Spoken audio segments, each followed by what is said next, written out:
بیٹا اس سے آگے کی ریڈنگ کریں گے۔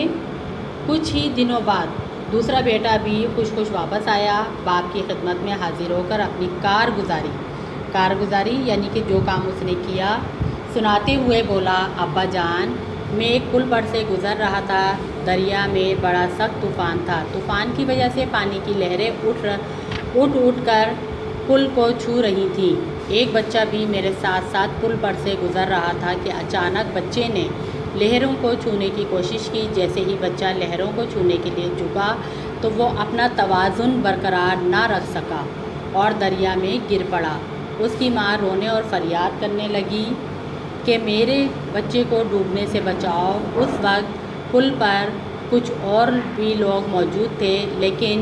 ان میں سے کسی کو یہ ہمت نہ ہوئی کہ وہ بچے کو بچانے کے لیے دریا میں کود جائیں۔ بچے کی ماں کی آوازاری نے مجھ پر اس قدر اثر کیا کہ میں اپنی جان کی پرواہ کیے بغیر دریا میں کود پڑا اور بچے کو زندہ باہر نکال لایا۔ بوڑھے باپ نے دوسرے بیٹے کی نیکی کی تفصیل سنی تو بہت خوش ہوا، اسے بھی شاباش دی اور کہا، تم نے اچھا کام کیا ہے، نیکی اور ہمدردی اسی کو کہتے ہیں، لیکن ابھی میں ہیرا دینے کا فیصلہ نہیں کر سکتا کیونکہ ابھی مجھے تمہارے سب سے چھوٹے بھائی کا انتظار ہے۔ کچھ دنوں کے بعد اس کا سب سے چھوٹا بیٹا بھی واپس آ گیا، باپ کی خدمت میں حاضر ہوا اور ایک طرف خاموشی سے بیٹھ گیا۔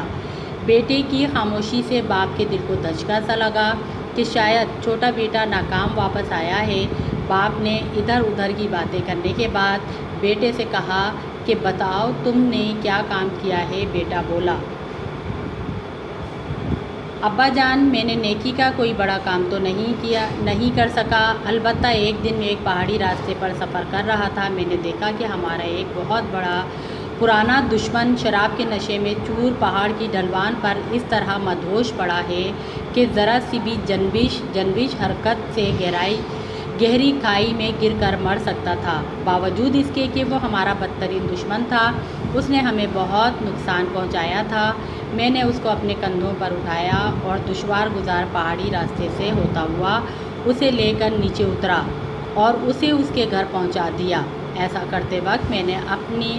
چادر سے اپنا منہ چھپا لیا تھا تاکہ اگر راستے میں اسے ہوش آ جائے تو میری شکل دیکھ کر اسے شرمندگی نہ ہو۔ چھوٹے بیٹے کی روداد یعنی کہ پوری کہانی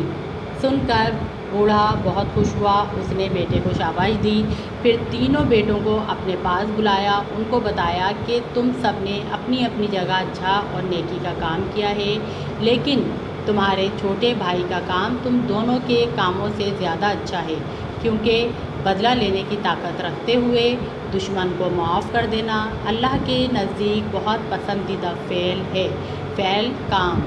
اس لیے انعام کا مستحق میرا سب سے چھوٹا بیٹا ہے۔ یہ کہتے ہوئے باپ نے ہیرا چھوٹے بیٹے کے حوالے کر دیا۔